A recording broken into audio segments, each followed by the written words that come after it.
Assalamualaikum warahmatullahi wabarakatuh. Kembali lagi bersama saya Hairul Hudayat di acara Bincang-Bincang Rektor. Pada episode Bincang-Bincang Rektor kali ini, saya mendatangi salah seorang karyawan kami yang alhamdulillah berhasil mengembangkan usaha dalam bidang pengemukan sapi. Kita ingin tanya lebih lanjut kepada sosok yang satu ini terkait dengan bagaimana dia bisa mengembangkan usahanya dan juga apa saja kiat-kiatnya mungkin bisa dipelajari oleh kita semua. Mari kita. Nah, ini orangnya nih. Assalamualaikum Mas Arjun. Pak. Apa kabar? Alhamdulillah baik, Pak. Baik-baik ya Mas Arjun. Nah, ini jadi sapinya nih ada berapa nih Mas Arjun? Jadi yang ada di sini 5 ekor, Pak. 5 ekor ya? Siap. Tapi di lokasi yang lain ada berapa? Ada 8, Pak. Ada 8 ekor. Siap. Ini sapi jenis apa Mas Arjun? Ini sapi lokal, Pak. Sapi lokal ya? Siap. Nah, teman-teman semua, mungkin saya pengen tanya dulu dengan Mas Arjun, kan teman-teman belum tahu nih. Mas Arjun di UTS ini bertugas sebagai apa? Sebagai security, Pak. Sebagai tenaga keamanan security ya di kampus. Siap. Bergabung tahun berapa, Mas? Dulu? Tahun 2016, Pak. 2016. Jadi sudah 6-7 tahun ya, hampir 7 tahun. Siap. 6 tahun 7 tahun. Nah, teman-teman, jadi salah satu apa yang dikembangkan oleh Mas Arjun ini selain beliau bertugas di UTS adalah ada usaha sampingan gitu ya, yaitu menggemukkan sapi. Siap. Ceritanya gimana dulu kok mau memilih pengemukan sapi gitu, Mas Arjun? Awalnya sih pengen coba-coba sih, Pak. Awal dulu saya melihara nernak. Di ternak gitu ya. Terus? Awalnya saya ternak itu sekitar 6 bulan kalau nggak salah, 6 Pak. bulan. Terus kemudian jadi pas saat ternak itu saya sempat mengalami ini, Pak, rugi waktu sama ya. tenaga lah, ibaratnya sama gitu, kayak gitu. Jadi saya itu cuman kembali modal, Pak, dalam 6 bulan itu. Nah, saya coba rubah mindsetnya. Gimana tuh mindsetnya? Jadi perputarannya, Pak, perputarannya supaya agak cepat. Cepat gitu. Jadi saya nggak melihara. Nah, pengennya jual beli, Pak. Jual beli gitu ya. Kalau ada lebih sedikit jual. Ya, siap. Itu lebih menguntungkan ya dibandingkan kayaknya kita. lebih menguntungkan ketimbang melihara lama, Pak. Melihara lama ya. Memang banyak sih kita dapat lama, cuman kita rugi di waktu, Pak. Rugi waktu ya. Putaran uangnya juga ya. Lama ya gitu ya. Lama, Pak. Nah gitu. Tapi kalau ini kita beli gitu ya dari petani juga berarti ya belinya. Dari petani, Pak. Dari petani, kemudian di treatment dulu gitu, dikasih makan yang sehat ya. Siap. Seperti misalnya ini rumput gajah, Pak. Ini adalah rumput gajah ya teman-teman, yang ditanam di Mas Arjun nanam juga ada atau di teman, Pak. Ada teman. Jadi kerjasama ya ini dengan teman-teman. Rumput gajah, terus kemudian apa namanya diberikan treatment, terus kemudian dia aja lebih apa? Bobotnya nambah ya gitu ya.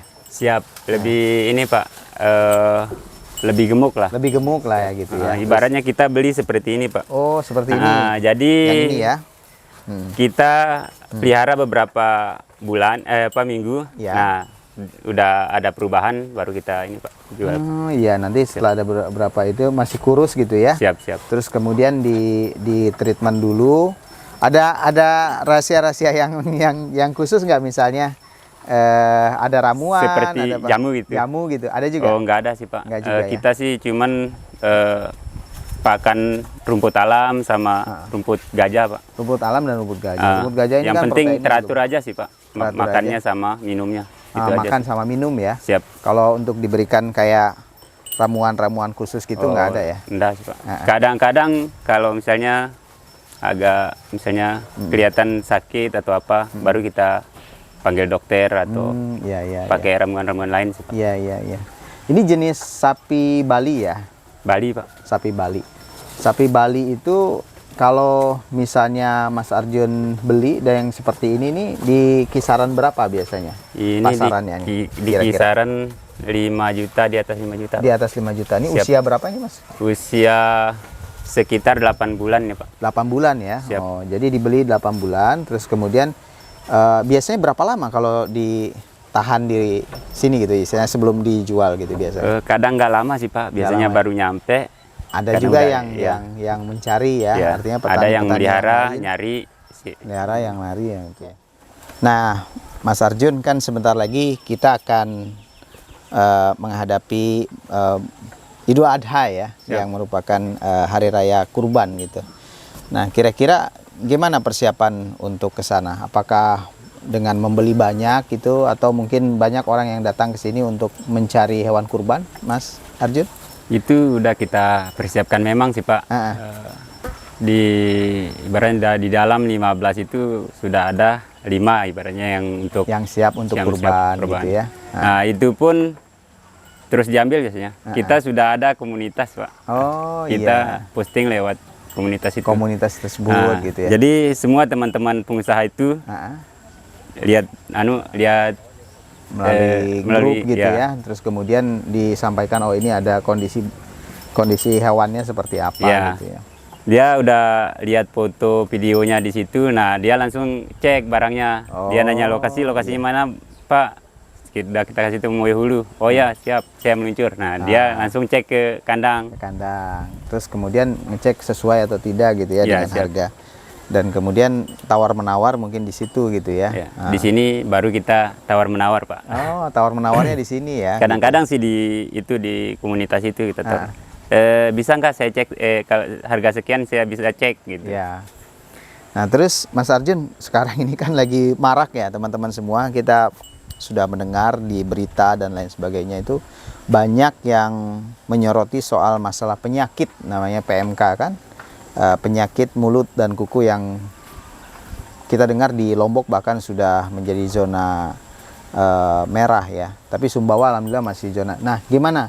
Ada nggak gejala-gejala ke sana atau bagaimana cara mengatasi atau mengantisipasi? Alhamdulillah sih Pak. Kalau kita di Sumbawa ini Pak rata-rata mudah-mudahan sih enggak Pak. Mudah-mudahan enggak ya. Tapi belum ada Pak. Belum ada kasusnya ya di tempat kita. Nah, kalau untuk penyakit itu kita nggak berani ambil risiko juga sih Pak. Jadi harus itu pun kita ada dari kedokteran dan pihak berwenang lah ya. Jadi harus berkoordinasi dengan itu. Tapi alhamdulillah masih zona hijau ya kita Sumbawa ya. Karena teman-teman semua, Sumbawa ini merupakan lumbung sapi nasional ya. Karena banyak sapi di sini. Bahkan banyak yang berkeliaran di jalan-jalan, di perumahan bahkan itu banyak sapi-sapi yang berkeliaran. Tapi alhamdulillah kita di sini masih sehat semua ya, sapi-sapinya ya. Alhamdulillah sehat semua Pak. Tidak ada gejala-gejala yang kaitannya terkait dengan PMK. Oke, Mas Arjun, salah satu kendala yang saya dengar juga ya dari para peternak sapi maupun yang usaha di bidang sapi itu masalah pakan itu. Kita tahu alam Sumbawa ini memang sering musim kemaraunya dibandingkan musim hujannya kan, Benar, gitu kan? Dan salah satunya adalah pakan. Gimana cara mensiasati itu, Mas Arjun? Kalau Mas Arjun, begini Pak, sebelum kita beli Pak, kita udah siapkan memang lahannya Pak. Jadi kalau usus yang di kandang ini kita udah persiapkan rumput gajah Pak, sama rumput alam juga.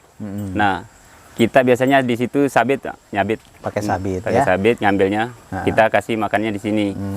Nah, kalau kebanyakan, nah baru kita turunkan ke lahan. Lokasi. Jadi kalau misalkan tidak mencukupi gitu ya, mungkin dimasukkan ke lahannya gitu ya. Oke. Terus hanya rumput gajah ini yang ditanam ya memang ya. Seperti misalnya yang ini tuh apa namanya? Yang kayak gini, ini kan bisa ditanam lagi ya? Bisa Pak. Yang seperti ini nih. Untuk dibudidayakan kembali gitu ya mungkin ya. Memang batangnya ini Pak yang ditanam lagi ya, batang. Ya. Tapi karena memang musim kemarau, nanamnya harus pada saat musim hujan berarti ya? Sebelum musim hujan sih sebenarnya Pak. Bulan 11 kita udah tanam. Udah mulai tanam ya, karena jadi pas musim hujan dia udah tumbuh Pak. Dia udah tumbuh ya. Terus begini Pak, kalau kita tanam bulan 11 itu, nanti pas musim hujan udah tumbuh. Bulan 3, 4 nanti kita udah siap panen ya, rumputnya. Iya, jadi udah siap panen dan dia akan terus tumbuh juga kan, nanti dipotong terus kemudian tumbuh lagi gitu ya? Tumbuh lagi Pak. Pakannya. Jadi dia nggak habis-habis, selesai potong nanti pupuk lagi Pak, tumbuh lagi. Oke.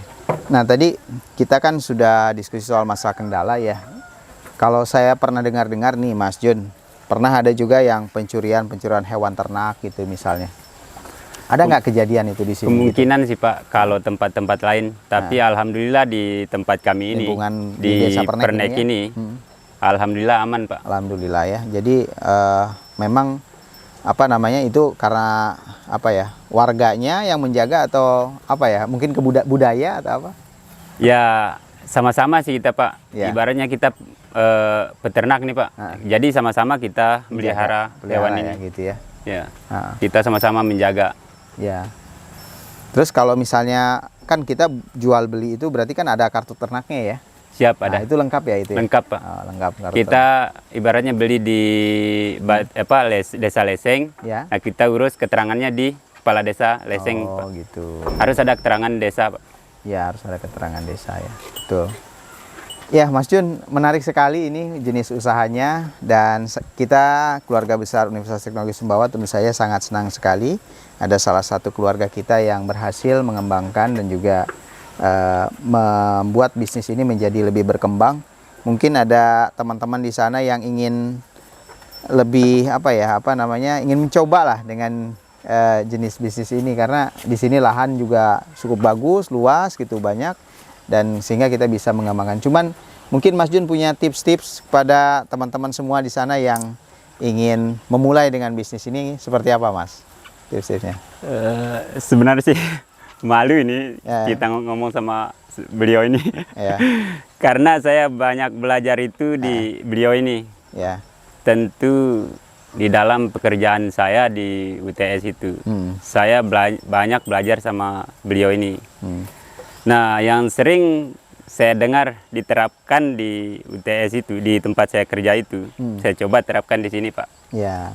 Jadi apa tipsnya kira-kira Mas Jun? Disiplin Pak. Disiplin. Siap.